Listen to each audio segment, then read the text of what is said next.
Bom dia. A graça e a paz do Senhor estejam com todos. Amém?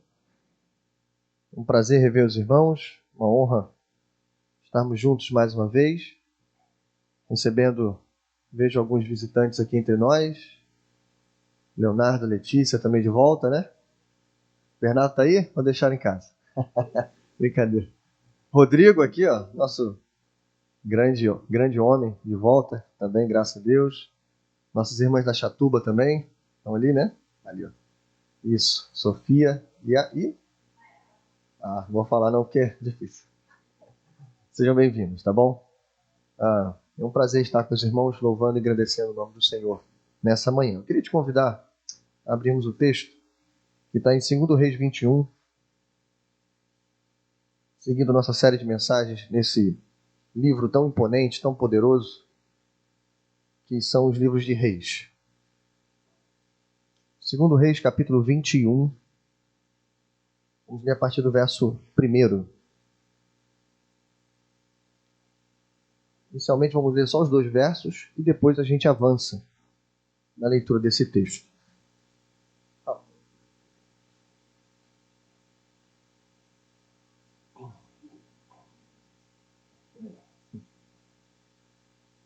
O título da mensagem, irmãos, para a nossa reflexão hoje é Manassés, o rei pródigo.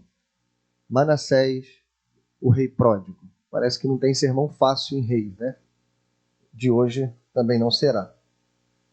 Vamos ler os 2 primeiros versos, dizem assim. Manassés tinha 12 anos de idade quando começou a reinar, e reinou 55 anos em Jerusalém. O nome de sua mãe era Refsibá. Ele fez o que o Senhor reprova, imitando as práticas detestáveis das nações que o Senhor havia expulsado de diante dos israelitas.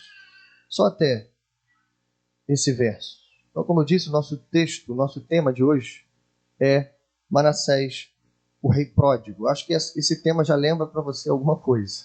E de fato é isso que a gente quer provocar aqui. A gente vai fazer uma espécie de paralelo no final com aquela parábola importante de Jesus. A parábola dos 2 filhos, ou, como alguns conhecem, a parábola do filho pródigo. Bom, algumas informações, irmãos, inicialmente, antes da gente entrar no nosso texto, eu acho que vão nos ajudar a entender um pouquinho da história de Manassés. A primeira coisa que tem a falar desse homem é que ele teve o reinado mais duradouro de todo o reino de Judá. Então, de todos os reis do sul, o rei que passou mais tempo no trono foi Manassés. 55 anos. Só que Manassés ele vai encabeçar outras coisas que a gente vai ver. Não só isso. Outra coisa. Segundo a maioria dos teólogos, talvez os melhores teólogos, Manassés vai ter uma espécie de corregência do seu pai Ezequias. Isso é importantíssimo para você entender Manassés. Ou seja, ele vai ter 10 anos de reinado em corregência com o pai. Você tem que gravar essa informação, porque isso vai ser muito importante, tá bom? Mas vamos lá. A gente tem 2 relatos na Bíblia Sagrada sobre Manassés. Isso é muito importante. Esse relato que vamos ver a partir de agora, que é o relato de Reis e o relato de Crônicas. E por que falar dos 2 relatos? Porque no relato de Reis, vamos chamar o relato de Reis de um relato um pouco mais negativo a respeito de Manassés. Você vai ver um pouquinho da vida dele, você vai ver um relato bem detalhado dos pecados de Manassés, que são, já adianto, né, são terríveis, e depois você tem uma sentença dura do Senhor, como que imputando a culpa do exílio de Manassés. Basicamente isso. Nada mais do que isso. O texto termina e a gente passa para o filho de Manassés, Amon. Quando a gente vai para Crônicas, o livro de Crônicas, 2 Crônicas, capítulo 33, vamos chamar de um relato negativo, mas também um pouco mais positivo de Manassés.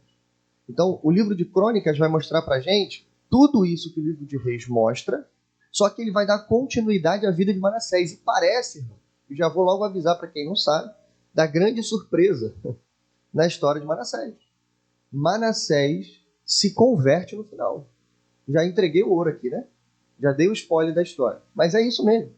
Manassés, para além de todas as expectativas, Manassés vai se arrepender e voltar para os caminhos do Senhor. Mais impressionante, o Senhor vai aceitar ele de volta. Isso é incrível. Talvez por isso o nosso tema, né? O rei pródigo. Bom, por que eu estou avisando isso? Porque a gente vai trabalhar os dois textos juntos. Embora a gente lê o Reis, vamos pegar também um pouquinho de Crônicas. Bom, então a grande lição, escute isso, que vamos pensar essa manhã é: Manassés nos ensina o quão perverso um filho de crente pode se tornar. Os milagres e o exemplo do pai não o impediram de ser pior do que as nações. Nos ensina também o quão extravagante a graça de Deus pode ser na vida de alguém, arrastando amorosamente o rei pelo nariz para ter um encontro com seu Deus na casa do inimigo. É isso que a gente vai ver nesse texto. A gente vai seguir um caminho muito fácil. A gente vai passar pela culpa de Manassés, a culpa do povo, depois a sentença do Senhor e aí sim o doloroso retorno de Manassés ao Senhor. Tá bom? Me acompanhe, a gente vai lendo o texto devagarzinho, inicialmente versos 2 ao 6, a gente vai ver aqui a culpa de Manassés. Me acompanhe na leitura. Diz assim: Ele fez o que o Senhor reprova, imitando as práticas detestáveis das nações, que o Senhor havia expulsado de diante dos israelitas. Reconstruiu os altares idólatras que seu pai Ezequias havia demolido. Também ergueu altares para Baal e fez um poste sagrado como fizera Acabe, rei de Israel. Inclinou-se diante de todos os exércitos celestes e lhes prestou culto. Construiu altares no templo do Senhor, do qual este tinha dito: em Jerusalém porei o meu nome. Nos dois pátios do templo do Senhor, ele construiu altares para todos os exércitos celestes. Chegou a queimar o próprio filho em sacrifício. Praticou feitiçaria, adivinhação e consultou médiuns e espíritas. Fez o que o Senhor reprova, provocando a ira. Então, irmãos, é isso mesmo. O texto já começa de forma dramática. Um relato extremamente amargo e pesado. Isso aqui é o substrato da história de Manassés. O pecado terrível de Manassés é esse aqui. Ou são esses aqui. E você vê que isso fica marcado por várias coisas. Primeira coisa, 2 vezes, nesse pequeno relato, em 5 versos, é repetida a mesma frase: e ele fez o que o Senhor reprova.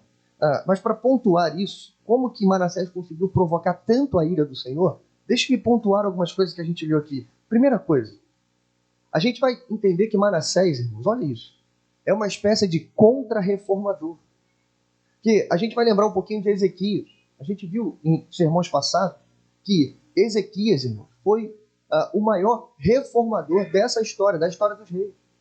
É ele que vai tirar de uma vez por todas, até os melhores reis de Judá. Ninguém conseguiu remover toda a idolatria de Judá. Ezequias conseguiu. Ezequias vai remover toda a idolatria, inclusive idolatria engenhosa. Como, por exemplo, o povo adorava aquele poste lá de bronze, aquela serpente de bronze que foi usada no deserto por Moisés para curar o povo.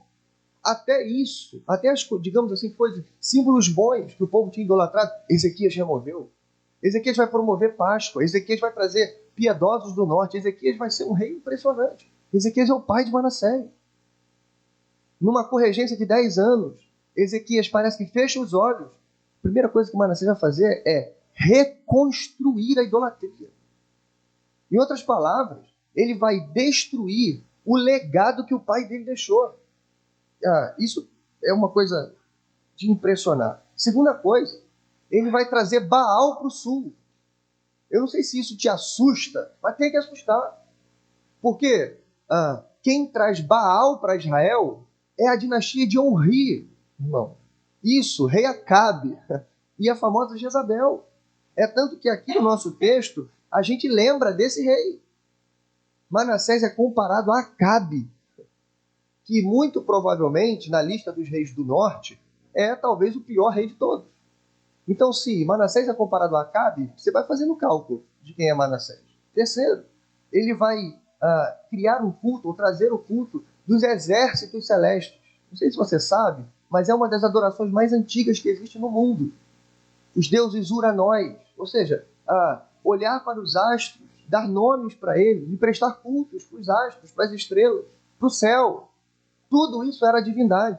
Os povos mais antigos já adoravam esse tipo de coisa. Em outras palavras, ele está trazendo politeísmo para a nação de Judá, para o seu povo. Mas vamos seguir. A coisa pior, irmão. Ele vai construir altares dentro do templo do Senhor. Aqui a gente lembra de Acais, não sei se você lembra. O camarada que imprimiu altar pagão dentro do templo. Ele vai fazer isso também. Pior ainda, ele vai queimar o seu próprio filho em sacrifício. Terrível. Provavelmente é o deus Moloque. Terrível. Coisa que os piores dos reis pagãos faziam. Manassés fez. E por último, ele vai praticar feitiçaria e consultar médicos. Por que isso é importante? Porque você lembra de um rei muito famoso na história de Israel, quando o reino ainda não era dividido. Na verdade, é o primeiro rei que surgiu, rei Saul. Saul teve o seu trono removido, teve sua unção removida justamente por isso. Porque num ato de loucura e impaciência, não esperou ouvir do Senhor a resposta, ele consultou a médium. Manassés não só consulta médium, ele mesmo pratica feitiçaria. Irmãos, olha que tipo de homem a gente tem aqui. Os piores reis da história de Israel ficam para trás, comparados a Manassés. Os versos 7 e 8 mostram para a gente a gravidade de todo esse pecado. Olha só. Ele tomou o poste sagrado que havia feito e pôs no templo, do qual o Senhor tinha dito a Davi e a seu filho Salomão, lá nos livros de Samuel. Neste templo e em Jerusalém, que escolhi dentre todas as tribos de Israel, porei meu nome para sempre. Não farei os pés dos israelitas andarem errantes novamente, longe da terra que dei aos seus antepassados, se tão somente tiverem o cuidado de fazer tudo o que lhes ordenei e obedecer toda a lei que meu servo Moisés lhes deu. Esse momento é importante, irmão, porque aqui meio que a gente entende por que o relato de Reis é diferente de Crônicas. E para você não ficar com raiva do autor de Reis, porque você pode pensar assim, poxa, por que o autor de Reis não contou a conversão de Manassés? Por que ele parou aqui? Por que ele omitiu uma parte tão importante da vida de Manassés? Eu explico para você. É porque esses textos foram escritos e entregues para o povo em momentos diferentes, muito diferentes. Os livros de Reis são dados para o povo que está vivendo o exílio, enquanto que o livro de Crônicas é entregue para o povo que tem a tarefa de reconstruir a terra de Israel. Ou seja, o povo que já voltou do exílio, que está naquela terra devastada, com todos os desafios que a gente conhece, e que agora tem que restaurar a terra. Então, você meio que entende agora. Para o povo que está no exílio, a pergunta que está na cabeça deles é: por que a gente veio para cá? Por que Deus não teve um pouquinho mais de paciência com a gente? Por que Deus não foi um pouquinho mais misericordioso? Por que Deus nos mandou para a Babilônia? O reino remanescente, a descendência de Davi. Está aqui a resposta. São as palavras de Deus sendo lembradas. Não deixarei que os pés deles escorreguem. Não deixarei que a minha nação seja envergonhada, se obedecerem fielmente a minha lei, se guardarem os meus mandamentos. Em outras palavras, irmãos, para o povo que está no exílio, realmente a gente não fez isso. Realmente os reis pecaram, realmente o povo pecou, por isso estamos aqui. Entende? Bom, Manassés ainda é lembrado um pouquinho mais à frente, pelo menos 2 vezes. Primeiro no nosso livro de Reis mesmo, um pouquinho mais à frente, no capítulo 24, depois da invasão da Babilônia, é dito assim: com certeza, isso aconteceu a Judá, conforme a ordem do Senhor, a fim de removê-los da sua presença, por causa de todos os pecados que Manassés cometeu. A culpa, isso mesmo, é imputada a Manassés. Jeremias, lembra? Jeremias é o profeta que avisa do exílio babilônico, mas que infelizmente também vai para o exílio. Ele pega o exílio. Olha o que ele diz, Jeremias 15:4. Eu farei deles uma casa de terror para todas as nações da terra, por tudo o que Manassés, filho de Ezequias, rei de Judá, fez em Jerusalém. Então está aqui, para o povo que está no exílio, é isso que eles têm que saber. Ei, quem é o culpado? Em quem vai levar a culpa? Em quem foi imputado a culpa? Manassés. Mas será que foi só Manassés? Não. Segundo lugar, a culpa também é do povo. Versículo 9 diz assim: mas o povo não quis ouvir, Manassés os desviou a ponto de fazerem pior do que as nações que o Senhor havia destruído diante dos israelitas. Então, para você não ficar achando assim, mas o exílio foi culpa somente de um único homem. Não, não foi culpa somente de um único homem. Sim, ele é culpado, e eu tenho dito isso, irmãos, desde que a gente estava pregando Samuel. E passando por todo o livro de primeiro e agora segundo rei. Que a culpa dos reis é maior, porque o rei aqui ele funciona como uma espécie de sacerdote, como uma espécie de líder, inclusive espiritual. Hoje a gente chamaria ele de pastor, por exemplo. A culpa deles é maior, a nossa culpa será maior. Se, ao invés de trazer o povo para o Senhor, a gente desviar ele. Se, ao invés de sermos reformadores espirituais, a gente se tornar contra-reformadores, remarmos contra a maré. Então a nossa culpa é pior. Por isso Manassés entra listado como culpado, mas o povo também é culpado. O texto de Crônicas vai dizer, e de Reis também, que o Senhor enviou santos profetas para falar para o povo, para avisar. Quer ver alguns deles? Isaías, Miqueias, depois Ezequias, Jeremias e tantos outros, anônimos, profetas que avisaram do exílio. Mas o povo, como diz o texto, não quis ouvir. E aqui, irmãos, vem uma nota que nunca houve na história da Bíblia. Nunca. Não existe essa frase antes disso, e eu vou chutar aqui, eu não tenho certeza. Mas eu acho que não haverá depois. Essa frase não tem. É a primeira vez que aparece. Fizeram pior do que as nações. Porque até aqui a gente tem visto que o pecado do povo é imitar as nações. Imagina Deus dizer para o povo, vocês fizeram pior. Peguem todos os povos vizinhos, filisteus, amorreus, jebuseus, os povos que foram expulsos da terra de Canaã. Pagãos, idólatras, orgias, homossexualidade, tudo de ruim tinha lá. Imagina agora Deus virar para o seu povo e dizer, vocês foram pior. É isso que acontece, irmão. Terrível, terrível. Bom, aqui é uma nota, duas coisas importantes que eu quero dizer. Sobre a culpa de Manassés e sobre a culpa do povo. Escute isso, rapidamente. Sobre a culpa de Manassés, lembra? Deus está respondendo uma pergunta para o povo que está no exílio. Deus está dizendo para o povo, por que vocês foram parar aí? Em outras palavras, irmãos, a gente precisa entender isso. Por que o povo foi para lá? Primeiro, porque Deus é fiel. Escute isso, preste atenção. Por que o povo está no exílio? Sim, por causa do pecado do povo? Sim, por causa do pecado de Manassés? Sim. Mas em primeiro lugar, porque Deus é fiel à sua palavra. Ele disse, se vocês obedecerem, os pés de vocês nunca vão vacilar. Eu nunca vou permitir, Deus nunca permitiria que algo assim acontecesse. Mas por que Deus trouxe toda essa desgraça?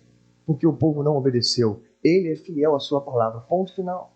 Segunda coisa que eu quero que vocês entendam. Geralmente, a gente funciona assim. A gente reclama ou murmura dizendo assim, eu queria ouvir mais a voz de Deus. Eu queria ouvir, não só ouvir mais a voz de Deus, no sentido de ouvir mais vezes, mas eu queria ouvir mais claramente a voz de Deus.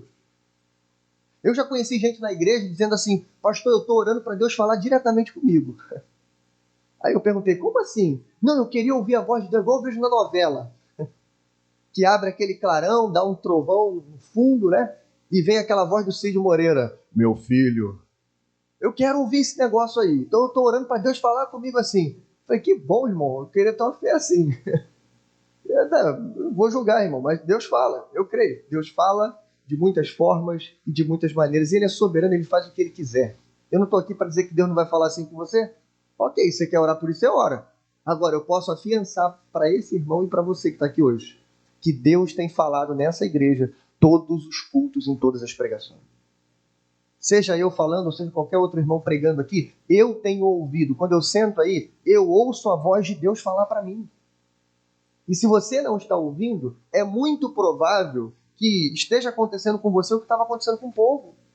Que a questão não é que a gente quer ouvir mais a voz de Deus, é que talvez a gente quer ouvir a voz de Deus do jeito que a gente quer ouvir. E não aquilo que Deus quer falar. Imagine a lista de profetas que eu te dei, todo mundo dizendo, ei, vocês vão para o exílio. Lembra de Abacuque, irmão? orando e se queixando ao Senhor. Senhor, eu vejo violência de todos os lados. Qual é a resposta de Deus? Ei, calma, os caldeus estão marchando para ir. Abacuque vai profetizar isso, não vai adiantar nada. O que vai acontecer? A Babilônia chegará. Bom, irmãos, o problema talvez não seja que Deus não esteja falando, o problema é que a gente não está ouvindo. Então a minha oração é que o Senhor cure a nossa surdez e nos faça sensíveis para ouvir a sua palavra, todos os cultos, em todas as pregações. Terceiro lugar, aqui a gente avança para a sentença do Senhor. Não tem o que fazer. Deus falou, o povo não ouviu, sentença, juízo. Verso 10 ao 15. Me acompanhe, diz assim: e o Senhor disse por meio dos seus servos, os profetas. Veja, de novo, agora a sentença. Manassés, rei de Judá, cometeu esses atos repugnantes. Agiu pior do que os amorreus que o antecederam e também levou Judá a pecar com os ídolos que fizeram. Portanto, assim diz o Senhor, o Deus de Israel: causarei uma tal desgraça em Jerusalém e em Judá, que os ouvidos de quem ouvir a respeito ficarão zumbindo. Deixa eu explicar aqui por parte, porque essa sentença aqui, irmãos, é importante. Veja, nada mais é do que, olha, o exílio vai vir, vai ser terrível, só que Deus, né, eu gosto porque Deus às vezes é lúdico, né? Então Deus ele envia metáforas, símbolos, para ilustrar o que ele vai fazer. E Deus vai fazer isso de três formas. Primeiro, ele vai falar sobre esse tal zumbido. Essa palavrinha no hebraico, sal, ela é uma palavra que significa literalmente ter os ouvidos zumbindo, é um tinido no ouvido e um terror no coração. É isso que significa tissal. Tissal é a palavra que geralmente o povo usava e gritava essa palavra quando a gente ouvia, ou melhor, quando eles ouviam os exércitos inimigos marchando na nossa direção, na sua direção. Lembra? Os tambores, as trombetas, o barulho da marcha dos homens, o barulho de guerra, um barulho de terror. Agora, vamos aplicar isso ao texto. O que o texto está dizendo não é que os babilônicos vão fazer esse barulho, não é. O que o texto está dizendo é que quando as pessoas contarem o que aconteceu com Judá pela mão da Babilônia, é isso que vai acontecer no ouvido delas. Olha só, irmão.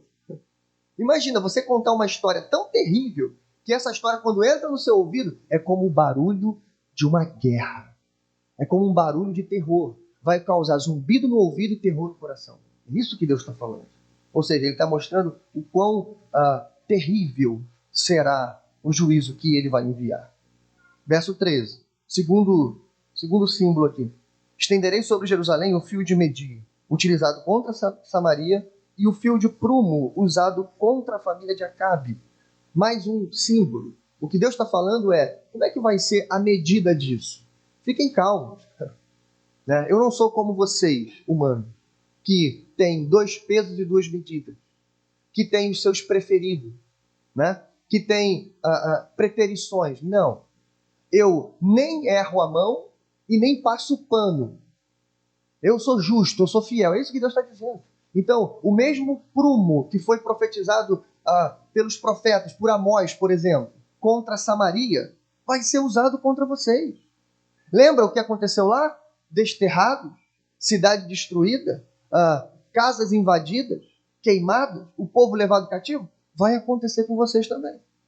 Terceiro lugar, limparei Jerusalém como quem se lava um prato, lavando, virando de cabeça para baixo. Essa figura aqui, irmãos, ela, a terceira e última, ao mesmo tempo que ela também é terrível, mas ela já traz aqui alguma coisa, um pouquinho mais de esperança para a gente. Preste atenção nisso. Eu limparei vocês como quem se limpa um prato. Então, primeiro, Deus está dizendo isso vai ser doloroso. Mas preste atenção nessa palavra, mas é uma limpeza. A palavra limpeza aqui, ou a figura de lavar um prato, ela já talvez aponta para a gente, de todo esse terror que vai acontecer, que por mais forte, por mais pesado que vai ser o exílio que Deus vai trazer, o juízo de Deus não será definitivo, mas ele será temporário, ele será corretivo, ele será restaurador. Para Judá, vai demorar 70 anos para Deus fazer essa limpeza, mas ele tem um momento que ele vai acabar. Bom, o verso 14 diz: abandonarei o remanescente da minha herança O entregarei nas mãos de seus inimigos. Serão despojados e saqueados por todos os seus adversários, pois fizeram o que eu reprovo e me provocaram a ira desde o dia em que seus antepassados saíram do Egito até hoje. Então, isso suaviza um pouco as palavras do verso 14. O remanescente será abandonado, sim. O remanescente será entregue nas mãos dos inimigos, sim. Mas isso será por um breve tempo, até que toda a sujeira que vocês mesmos praticaram seja removida. Bom, quarto e último lugar, eu te convido a você ir para o texto de 2 Crônicas, capítulo 33, verso 11. Para a gente encerrar a história de Manassés, a gente precisa ler esses versos. 2 Crônicas 33, do 11 ao 17. Diz assim: Por isso, o Senhor enviou contra eles os comandantes do exército do rei da Síria, os quais prenderam Manassés. Olha a história continuando aqui. Colocaram-lhe um gancho no nariz e algemas de bronze e o levaram para a Babilônia. Em sua angústia, ele buscou o favor do Senhor, seu Deus. Humilhou-se muito diante do Deus dos seus antepassados. Quando ele orou, o Senhor ouviu e atendeu o seu pedido, de forma que o trouxe de volta para Jerusalém e a seu reino. E assim Manassés reconheceu que o Senhor é Deus. Depois disso, ele reconstruiu e aumentou a altura do muro externo da cidade de Davi, a oeste da Fonte de Guion, no vale, até a entrada da Porta do Peixe, em torno da colina de Ofel. Também impôs comandantes militares em todas as cidades fortificadas de Judá. Manassés tirou do templo do Senhor os deuses estrangeiros, a imagem que lá havia colocado, bem como todos os altares idólatras que havia construído na colina do templo e em Jerusalém, e jogou-os fora da cidade. Então restaurou o altar do Senhor, e sobre ele ofereceu sacrifícios de comunhão e ofertas de gratidão, ordenando a Judá que servisse o Senhor, o Deus de Israel. O povo, contudo, continuou a sacrificar nos altares idólatras, mas somente ao Senhor, seu Deus. Bom, irmãos, a narrativa é impressionante. A essa altura, a história é tão impressionante que é possível que para algumas pessoas seja até um pouco errado. Porque, irmãos, eu disse, a coisa mais impressionante não é Manassés se arrepender, é Deus aceitar ele de volta. Se coloque no lugar desse povo, você teria perdoado Manassés? 70 anos de exílio são imputados na conta dele. Ele matou o próprio filho. O texto é pesado demais, irmão. Eu acho que tão pesado quanto os pecados dele é Deus aceitar ele de volta. Esse camarada pode ser colocado do lado dos grandes ditadores da nossa história recente. Dos grandes homens que tinham muito poder, mas eram muito maus. Mas ele se arrependeu. E Deus o aceitou de volta. Eu não tenho outra palavra para usar do que extravagância. É uma graça que eu não compreendo. Talvez eu não teria aceitado ele na minha casa, mas Deus aceitou. Bom, deixe-me mostrar como isso acontece, pontuando aqui algumas coisas bem rápidas. A maneira como Deus chamou Manassés. Olha isso, preste atenção. Primeira coisa que o teu texto está dizendo, mas talvez você não entendeu. Deus enviou o inimigo. Tem gente que acha pesado dizer isso. Pastor, mas como assim Deus enviou o inimigo? Sim, o texto está dizendo isso. Deus suscitou os reis assírios. Lembra, eles não conseguiram invadir Judá na época do pai dele. Senaqueribe ficou com a cara na porta. Deus envergonhou o exército assírio, que era muito superior. Mas agora, Deus suscita. Imagina os reis lá na Síria, na segunda capital, que era a Babilônia na época. Imagina eles lá festejando, fazendo qualquer coisa, e vem uma ideia. Vamos atacar o sul de Israel? É isso que aconteceu. Eles vieram e tiveram sucesso. Em alguma batalha, provavelmente Manassés estava nessa batalha, perde a batalha e é capturado. Segunda coisa que acontece, Manassés é humilhado. Não sei se você consegue visualizar a imagem, mas imagina, o grande rei orgulhoso do reino de Judá agora sendo arrastado até a Babilônia com um gancho pelo nariz.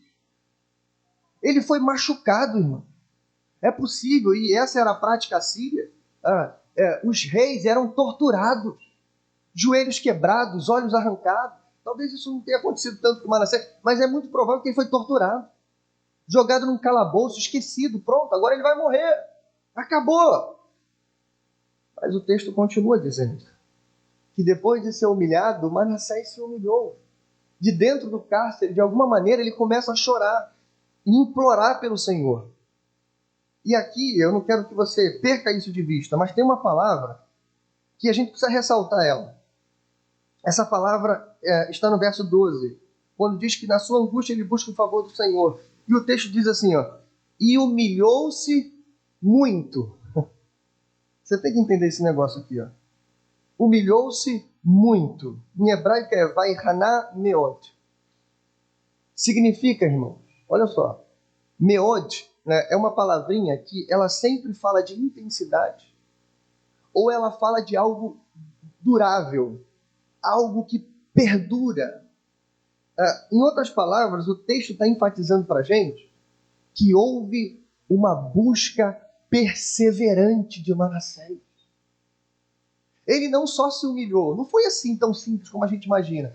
Tudo bem, pastor, mas ele mereceu isso. Ele mereceu ser arrastado pelo nariz, ele mereceu apanhar um pouco lá, ele mereceu ficar preso. Não foi só assim. Ele passou dias no cárcere, talvez semanas, talvez meses, clamando ao Senhor, buscando ao Senhor. E o texto diz, se humilhando em todos esses dias. Bom, até que o verso 13 traz a grande informação, para que não haja dúvida no coração de ninguém. O texto diz, e Manassés reconheceu que só o Senhor é Deus. É o tema da nossa série, só o Senhor é Deus. Para você não ter dúvida, toda vez que essa frase é lembrada nos livros de reis ou em crônicas, é para que uma coisa a gente tenha certeza, essas pessoas se converteram ao Senhor. Essas pessoas são fiéis ao Senhor. Porque, irmãos, dizer que só o Senhor é Deus é dizer, os ídolos não prestam. Toda a minha vida estava errada. Todos os altares que eu levantei estavam errados. Só o Senhor é Deus. Manassés se converteu, irmão. Bom, e como eu disse, o mais impressionante, o Senhor ouviu o clamor de Manassés. Mas para que não tenha dúvida, o texto continua, dizendo, irmãos, o arrependimento gera frutos. Quais são os frutos que Manassés teve? O Senhor, com graça, liberta Manassés volta para o trono. E o que ele faz? Ele refaz a sua contra-reforma. Ele tenta se lembrar de tudo que seu pai fez e ele aplica tudo aquilo. Ele fortifica a cidade, ele reconstrói parte da cidade, ele tira toda a idolatria, ele remove os ídolos que ele mesmo tinha colocado no templo. Enfim, ele restaura o altar. Agora ele faz sacrifício ao Senhor e ele ordena que a nação volte para o Senhor. Adorem o Senhor, o Deus de Israel. Ele virou um rei crente, irmão. Virou um rei fiel ao Senhor. Só que, para fechar essa parte, deixe-me dizer uma nota triste aqui. Infelizmente, o arrependimento de Manassés não parou o exílio que já estava a caminho. Não parou. Aqui a gente aprende uma simples lição. O perdão elimina a culpa, mas ele não remove a consequência. Então gravem isso. Que isso seja um freio moral para você, que seja. Que você pense isso antes de pecar. Imagine um pai de família. Esse pai cometeu um flagrante delito. Um criminoso. Se torna um criminoso. Ele é preso. Quando ele vai para a cadeia, ou antes disso, ele se converte ao Senhor. E como Manassés, ele se arrepende. E ele se humilha muito ao Senhor. E ele busca o favor do Senhor. O que você acha que o Senhor fez com ele? Um coração quebrantado e contrito, ele não despreza. Deus perdoou esse pai de família. Mas a pergunta é, ele vai ser solto da prisão? Não. Pegou 10 anos de cadeia, 12 anos de cadeia. O que vai acontecer? Ele vai cumprir os seus 10 ou 12 anos de cadeia. E vai ter que viver com essa consequência na vida dele e da sua família. Seus filhos vão passar 10 ou 12 anos, os melhores anos de sua vida, sem o pai dentro de casa. Mas o pai agora é crente. Ok, mas ele vai ser um crente na cadeia. Não estão entendendo? O perdão remove a culpa, mas não a consequência. Bom, o exílio está vindo. Para a gente fechar então, irmãos, esse sermão nessa manhã, eu quero pensar três coisas com vocês sobre o que eu aprendo na história de Manassés em comparação com a história que eu já disse para vocês, a parábola do filho pródigo. Mais conhecida assim, eu vou chamar assim, tá? Parábola do filho pródigo. Então, o que o rei pródigo, em paralelo com o filho pródigo, tem a nos ensinar nessa manhã? É isso que eu quero pensar rapidinho com você, e à medida que eu for falando, eu vou lembrando um pouquinho da parábola. Essa parábola tão importante que é a parábola do filho pródigo. Em primeiro lugar, é pesado, irmão, mas vamos lá. Manassés nos lembra que o pior tipo de crente é o filho de crente. Ok?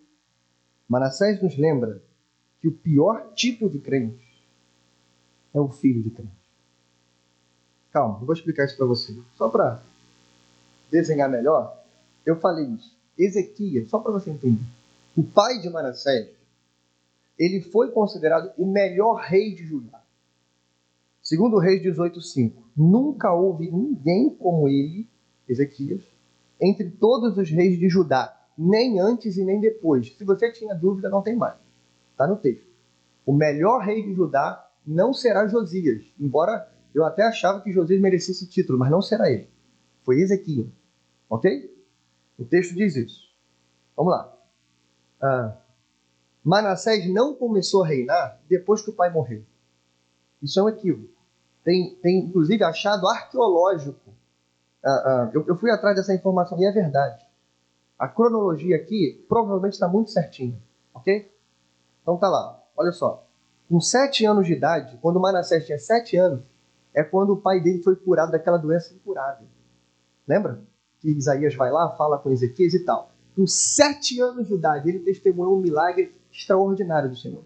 Com 11 anos de idade, foi quando Senaqueribe quis invadir Judá. 11 anos de idade. Deus fez um milagre tão poderoso que 185 mil soldados foram envergonhados pelo poder divino. Imagina, você tem 11 anos de idade. Agora, com 12 anos, um ano depois, ele assume em corregência com o pai, durante 10 anos à frente. Só com 22 anos, Ezequias vai morrer, e então ele assumirá o trono definitivamente. Irmãos, o que essas informações causam no seu coração? Que Manassés é um tipo de filho de crente. A gente não tem informação nenhuma de como Ezequias cuidou do filho. A gente não sabe se ele foi como Eli, que era complacente com os filhos, com os pecados dos filhos, não repreendia os filhos. A gente não sabe se ele foi como Samuel, um homem de Deus, um profeta, e que provavelmente cuidou bem dos filhos, mas os filhos se deram mal. A gente não sabe. Vamos tentar acreditar que, por Ezequias ser o melhor rei de Israel, de Judá, ele era como Samuel, não como Eli. Ele era um bom pai também. Mas o seu filho, infelizmente, não prestou. Ele ficou, olha como é que é sórdido a coisa, 10 anos na tutela do pai. E ele não fez nenhuma mudança durante esses 10 anos. O pai fechou os olhos no caixão. Sabe o que ele fez? Começou a derrubar tudo que o pai fez. Literalmente, ele passou um rolo compressor no legado do pai. E a gente viu tudo que ele fez. Bom, que isso sirva, irmãos, então, de alerta para nós. Nós que somos pais, mães, e os futuros pais e futuras mães. De olhar para os nossos filhos e não subestimar o seu coração por causa do seu rostinho bonito e fofinho. E, infelizmente, é isso que a gente faz. Meu filho não, pastor. O senhor está mexendo com a coisa errada. Minha filha, não. Minha filha é uma santa, princesa de Nárnia. Ela não vai fazer isso. Ei, preste atenção. Deixa eu dizer algumas informações para você aqui. Bem simples. Seu filho nasceu em pecado. Gênesis 8:21. Ele tem um coração inclinado para o mal desde os primeiros dias da sua infância. Aprendeu a andar, ou antes disso, ele já faz pirraça, é egoísta e é mesquinho. Se não fosse por causa do freio que você coloca no seu filho daria muito mal. E seria um Manassés na vida. O que refreia os pecados do filho, sabe o que é? A santidade dos pais. O ensino diário, a disciplina dos pais. O que seria de nós que estamos aqui hoje? Se não fosse esse peso que os pais, se não fosse a vara da minha mãe, que seria de mim? Estão entendendo? É isso que vai meio que afetando, curando, ferindo esses pecados em nós. Claro, isso não é suficiente. Ah, não, pastor, mas o meu filho cresceu na igreja. Quanta coisa ele viu lá. Ok, o que ele viu? Dons? O que ele viu? Milagres? O que ele viu? Um pai e uma mãe piedosos? Ei, nada disso foi suficiente para Manassés. Ele foi o filho do melhor rei de Israel, mas ele foi o pior. Nada disso vai segurá-los. Porque o problema não era a doença de Ezequias, é a doença que tem cada um de nós. É o pecado. Então não subestime o seu filho, trate-o como um pecadorzinho bonitinho, que precisa do evangelho no coração, diariamente, desesperadamente, até que tão logo, ou quanto antes, eles sejam salvos, irmão. Eles possam se arrepender antes de serem arrastados pelo nariz, antes de serem surrados na Babilônia, que antes de ir para lá, eles vão para lá, mas que já cheguem lá convertidos. Bom, cuidado.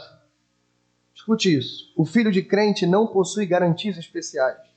Sem o evangelho, e já conectando a parábola, eles terão duas opções. Ou ele será o filho legalista que fica do seu lado, ou ele será o filho extravagante que vai embora, gasta todo o seu dinheiro e vive a vida do jeito que ele quer. Só o evangelho pode transformar Manassés em um homem de Deus. E já fazendo um paralelo, irmão, você lembra? O filho pródigo é aquele que pede toda a herança do pai enquanto o pai está vivo. O que é isso, irmão? Quando a gente estuda essa parábola, todo mundo sabe disso. É literalmente você matar o pai enquanto ele está vivo. É literalmente isso. Você não pede a herança de quem está vivo. Você já viu filhos discutindo a herança dos pais vivos? Eu já vi, hein? Eu já vi. Terrível isso, viu? Terrível. Eu tenho 3 filhos. O primeiro que fala em herança, ó. Terrível isso. Eu já vi. Infelizmente já assisti essa cena. Terrível. O pai estava deitado no leito de morte, os filhos estavam brigando pela herança. Isso é terrível. A gente lembra da parábola. O pai está vivo e o filho quer esbanjar o dinheiro do pai, a herança do pai que ainda está vivo. Matou o pai vivo, ok? Bom, se a gente comparar, então, o filho pródigo com o rei pródigo, eu não sei quem é melhor e quem é pior. Eu não sei. Literalmente eu não sei. Porque o filho pródigo mata o pai enquanto ele está vivo e gasta a herança do pai. Mas o rei pródigo, sabe o que ele faz? Ele espera o pai fechar os olhos para desconstruir tudo que o pai ensinou, tudo que o pai construiu. Sinceramente, eu não sei quem é pior. Vamos colocar os dois aqui em pé de igualdade, pelo menos. Porque, irmãos, veja só. Existem filhos que vão te obedecer, vão seguir suas ordens, vão frequentar a igreja até completarem 18 anos, até terem o primeiro emprego, até entrarem para a faculdade. E aí a culpa, lembra que eu falei aqui? Não é da faculdade, é do coração dele. Até morarem com os amigos numa república, até saírem de casa, até se casarem. Eles só estão esperando a oportunidade para viverem a sua vida e experimentarem de todas as coisas que ele queria experimentar. Não são como o filho pródigo. Não vão matar você enquanto você está lá, mas quando você fechar os olhos, infelizmente, eles vão embora. Que Deus tenha misericórdia de nós. Segunda coisa que a história de Manassés nos ensina. Manassés nos lembra que Deus nos humilha para nos humilharmos diante dele. Isso aqui, irmãos, é importante demais. Porque a história de Manassés fala para a gente um pouquinho sobre a mecânica da salvação. A dinâmica da salvação. Ok, pastor, o senhor disse que meu filho é um pecador. É um filho de Adão ou uma filha de Eva. Ok. Eu tenho que considerar seu coração enganoso. Eu tenho que pregar o evangelho para ele. Tudo bem, isso tudo eu entendi. Mas como é que acontece a salvação no coração do homem? Ei, a história de Manassés lembra para a gente de novo como é que é. E como é que é essa história? Como é que a salvação se desenvolve na nossa vida? Irmãos, literalmente, em primeiro lugar, uma ação soberana acontece. E, em segundo lugar, uma resposta humilde do coração. É isso que acontece. Em outras palavras, não existe resposta humilde sem a ação soberana do Senhor na sua vida. Como essa ação vai acontecer? Ok, isso pode variar. Alguns podem presenciar um grande milagre, ver coisas extraordinárias, experimentar coisas boas e então responder humildemente. Outros não. Outros, irmãos, literalmente serão arrastados pelos narizes. Se você está surpreso com isso, eu não estou. Eu fui criado, minha mãe me dizia, me ensinou desde pequeno, uma frase que você provavelmente já ouviu. Se não vier pelo amor, vem pela dor. Minha mãe sempre disse isso, para me assustar. Falou assim, filho, cuidado. Se não vier pelo amor, vem pela dor. Mais tarde eu só descobri um complemento dessa frase, que infelizmente nem todas as pessoas viram pela dor. Vir pela dor é uma demonstração do amor do Senhor. Felizes são aqueles que vieram arrastados pelos seus narizes. Isso só fui descobrir depois. Eu achava que isso era ruim, mas depois eu descobri, não, irmãos, isso é muito bom. É tão bom ser arrastado pelo nariz, é tão bom sofrer um pouquinho, ser humilhado e amassado para ter o coração quebrado e então reconhecer o Senhor como seu Salvador, antes que seja tarde demais. Bom, quando você olha para a história de Manassés, você vê Manassés sendo pisado e humilhado, seu coração orgulhoso e quebrado, e ele então se convertendo. Mas e quando você olha para a parábola dos 2 filhos? Você consegue ver isso? Lembra? Manassés foi levado para a prisão, torturado daquele jeito terrível, e lá ele começa a buscar o Senhor. Ele cai em si e começa a buscar o Senhor. Cair em si lembra para a gente da parábola do filho pródigo.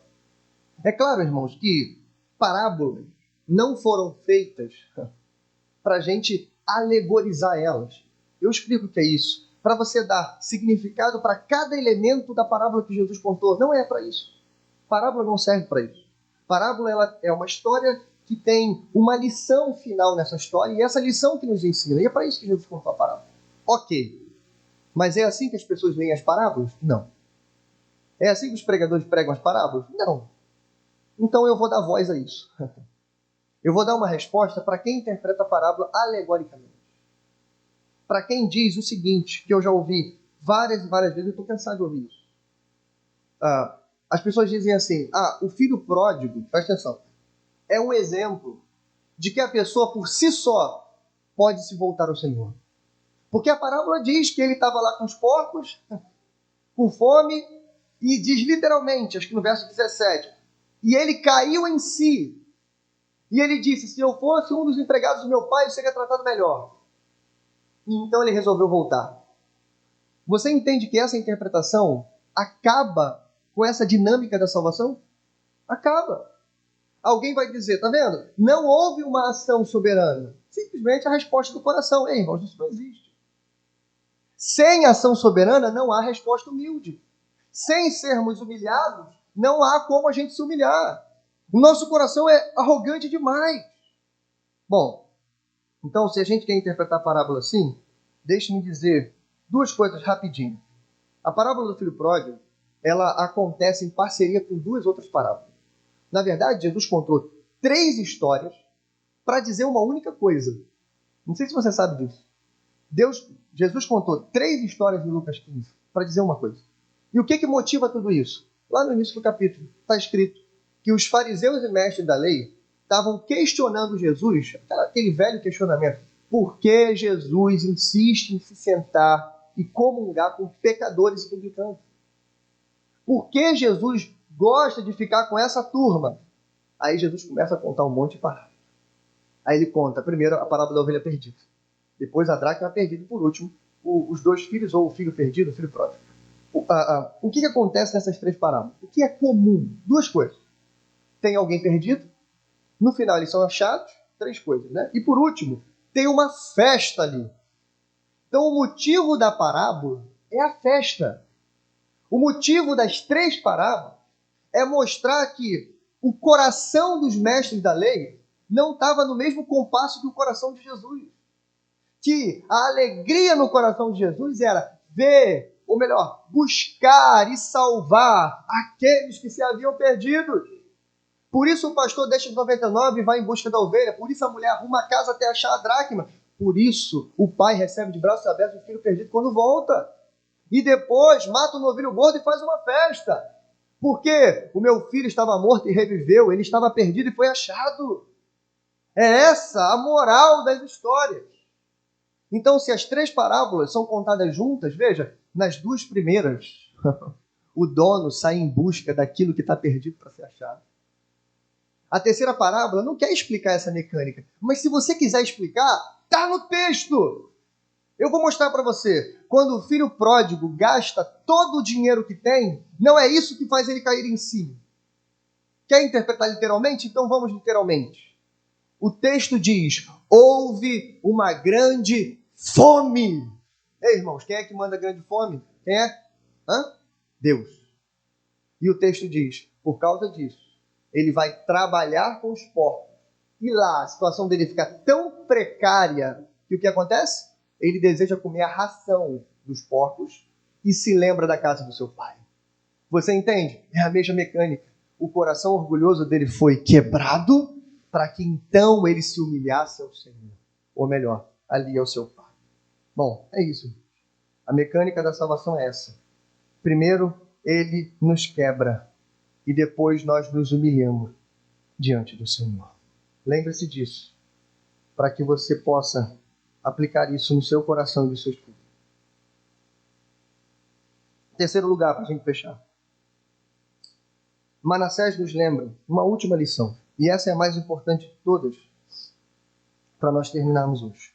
Manassés nos lembra que tem lugar na casa do Pai para o pior dos pecadores.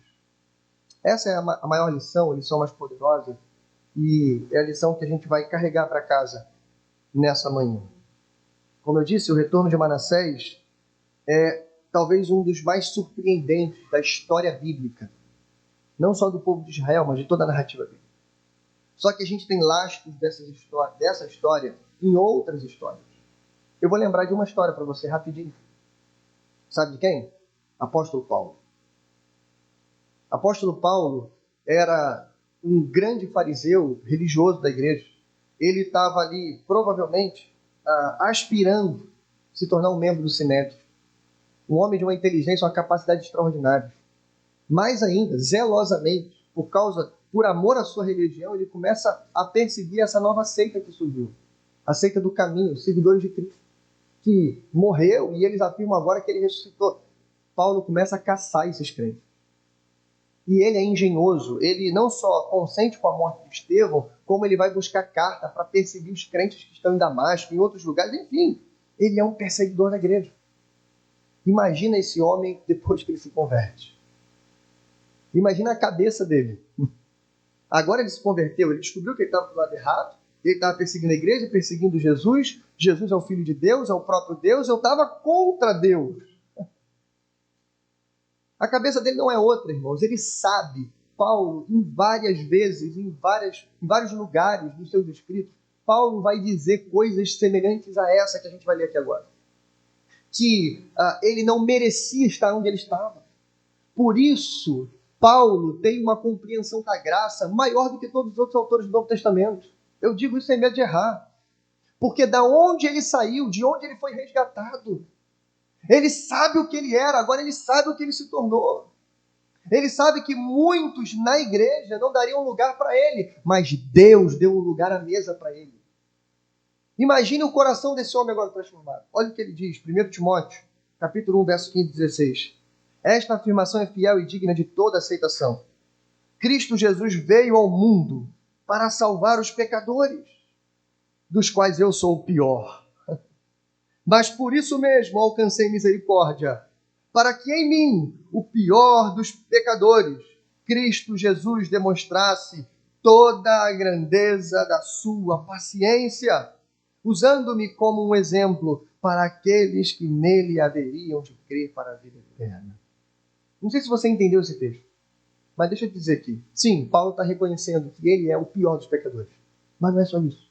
Paulo está dizendo assim, por que essas coisas acontecem? Por que invariavelmente, Deus gosta de chamar os piores? Sabe para quê, irmão? É para que, se tiver alguém no nosso meio, é para que o povo que estava voltando do exílio, lembra? Que agora tem a difícil tarefa de reconstruir a terra. É para aquelas pessoas que estão dizendo no seu coração: essa palavra não é para mim. Eu sou pior. Eu sou pior do que todos os outros. Eu não mereço estar aqui. Não há lugar para mim na casa de Deus. Não tem espaço para mim na casa do Pai. Paulo está dizendo: Ele me chamou para que quando as pessoas dissessem isso, eles olhassem para mim. Ah, não, mas Paulo foi aceito. Eu também posso. Ah, não, lembra? Manassés foi aceito. Então tem lugar para mim também. É para isso, irmãos. Paulo está dizendo, essas histórias servem para isso, para demonstrar toda a grandeza da graça de Deus. É isso, irmão. Há um lugar para nós, para o pior dos pecadores, na casa do Pai. Então eu quero encerrar dizendo uma coisa para você. Como aconteceu na parábola. Lá está o pai. O pai que foi assassinado antes do tempo. Que viu o seu dinheiro ir embora. Viu o seu filho ir embora. O filho volta. Como é que ele trata o filho? Ele coloca roupas novas no filho, põe um anel no seu dedo, calça os seus pés, prepara a melhor comida que ele tem e dá uma festa para o filho. Da mesma maneira, foi assim que Deus recebeu Manassés. Para além de todas as expectativas, Manassés volta, ele é liberto do cárcere, ele volta para Jerusalém, volta para o trono e tem a oportunidade de fazer uma grande reforma. Então, eu quero terminar dizendo isso para você.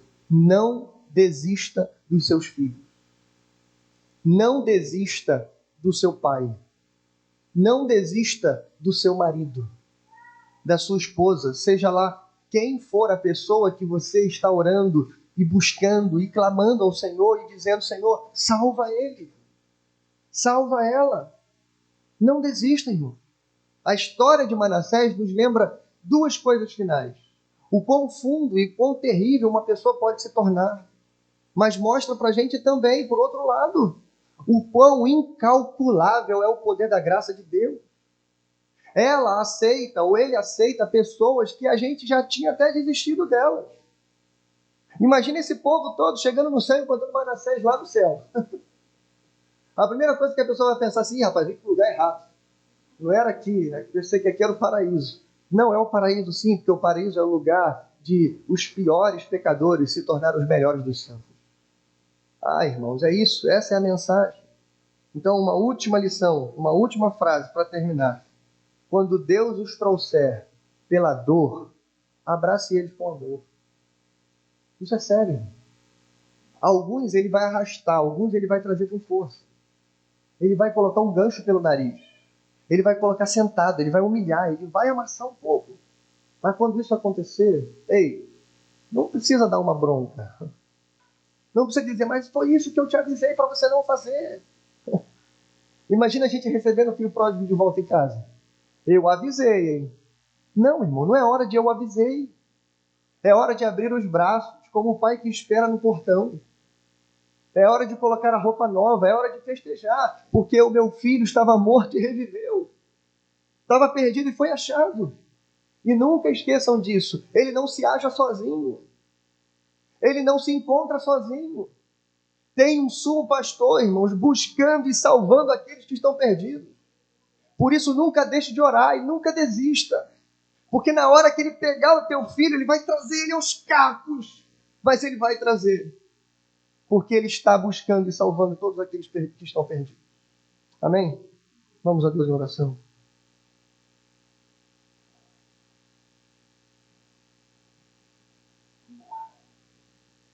Pai nosso que estás no céu, bendito e santificado é o teu nome, Senhor. Obrigado, Deus, pela tua palavra mais uma vez entre nós. Obrigado, Senhor, porque um texto tão amargo e difícil como o de Manassés ainda traz para a gente, no final, no primeiro momento ele entra, Senhor, na boca, nos lábios, com um gosto amargo, mas depois ele vai se tornando agridoce. E ele vai, Senhor, entrando em nós e vai nos trazendo alegria, conforto e esperança. Obrigado, Senhor, porque todas as vezes que o Senhor puniu o seu povo, essa punição nunca foi definitiva, mas temporária. Obrigado porque o Senhor não desiste de nós. Obrigado porque o seu castigo, a sua punição é corretiva e nunca definitiva. Ah, Senhor, mas nos faça ouvir antes que seja tarde, Senhor. Não permita que nós aqui sejamos o filho pródigo ou o Manassés da história. Não permita que a gente precise um dia, Senhor, ter um anzol colocado no nariz. Mas que a cada tempo, a cada dia, a cada ano, Senhor, a gente continue se arrependendo dos nossos pecados. Que a gente continue, Senhor, lamentando e chorando a cada vez que a gente errar, Senhor. Que o nosso coração não se torne orgulhoso a ponto de achar que não precisamos dessas coisas. Também, Senhor, eu oro por aquelas pessoas da nossa família, amigos, pessoas íntimas, Senhor, que temos orado tanto. Às vezes dentro da nossa própria casa, como eu disse, os nossos filhos, que são todos, Senhor, pecadores. Todos têm um coração inclinado para o mal, mas nós acreditamos no poder da Tua palavra. Nós acreditamos que a Tua palavra não volta vazia, que os cultos domésticos, que o evangelho que tem sido pregado diariamente nos lares, seja por palavras ou por exemplo, que os cultos, Senhor, a continuidade do culto no departamento infantil, os louvores cantados na igreja, que isso tudo seja semente no coração, Senhor. Que o Senhor não permita que o mundo ganhe nossos filhos de nós, Senhor, mas que a gente entregue eles ao Senhor. Que a gente seja, Senhor, como o João Batista, aquele que vai diminuir para o Senhor crescer no coração dele. Aquele que vai apontar o caminho da redenção para a vida dele, Senhor. E que tão logo, Senhor, eles conheçam e reconheçam que só o Senhor é Deus. Que não haja necessidade, Senhor, que eles sejam amassados da Babilônia, mas que eles, Senhor, se convertam antes disso e possam, Senhor, se voltar para o Senhor, responder humildemente no coração ao poder, Senhor, da Tua palavra. Nós oramos, Senhor, por cada irmão nosso aqui da igreja, cada lar, Senhor, que tem enfrentado essa dificuldade de ter filhos desviados em casa, de ter maridos, Senhor, não crentes, de ter esposas, Senhor, que não querem mais vir à igreja ou que estão, Senhor, trilhando outros caminhos. Tem misericórdia, Senhor. Chama-os definitivamente pelo poder do Teu nome e para a Tua glória. Nós oramos, Senhor. Amém e amém. Graças a Deus.